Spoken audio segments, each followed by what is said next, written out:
Well, to shed more light on this, we have the pleasure to have with us over the phone our dear guest, Dr. Hassan Wagih, the Professor of Political Science, Azhar University. Good afternoon, sir. Good afternoon to you. Well, Dr. Wagih, how do you see the importance of the meeting between President Abdel Fattah al-Sisi and the Jordanian Premier today, as he also met with the Prime Minister Mustafa Madbouli, and the timing of this, the 32nd round of the Jordanian-Egyptian committee? Yes, it's supposed to be a very good, a very important meeting because there is a strategic relationship with Jordan, and we have common interests, and we are dealing with a great challenge. We can call it Gaza conundrum. Conundrum is different from any negotiating dilemma. Conundrum, when negotiating stuff, is very complicated and needs to be addressed meticulously and with great care. So cooperation between Egypt and Jordan is extremely needed and important, especially as they are facing the same challenge. Yes, in a joint press conference between the Egyptian Premier and the Jordanian Premier, Prime Minister Mustafa Madbouli stressed the importance of the idea of the solution of a two-state solution for the occupied Palestinian territories, with going back to the borders of 1976 borders.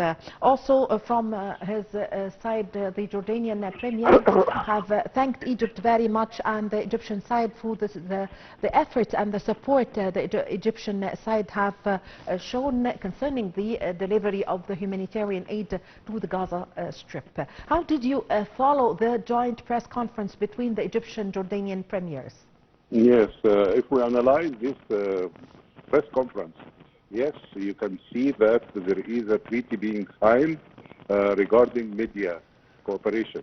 And yes, I think when you are talking about media cooperation, it is extremely needed because in media there is a media war and disinformation being exchanged that really make people confused, sending messages of sedition. So I think it is very important to have this media cooperation treaty to be signed between the two countries.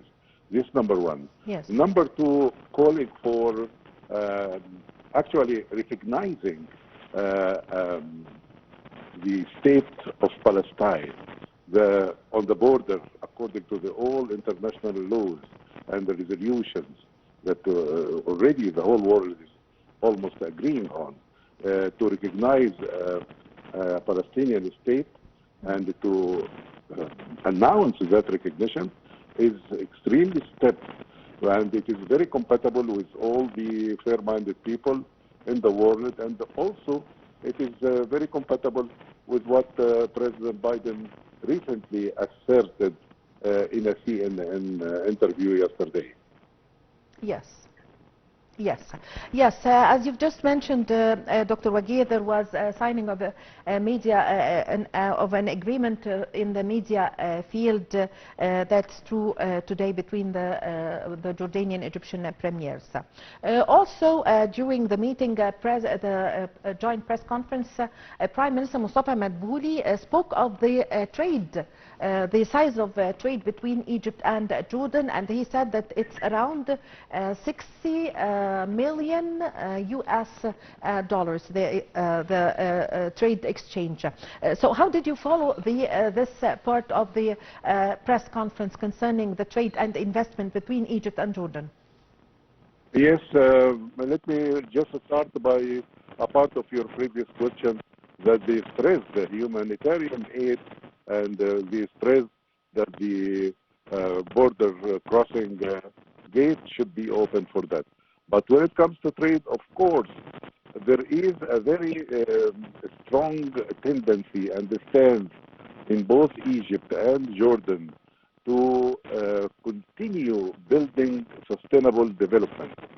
And despite these great, grave challenges, the Egyptian leadership, along with the Jordanian leadership, are very concerned with giving momentum and a strong push for their national economies for sustainable development.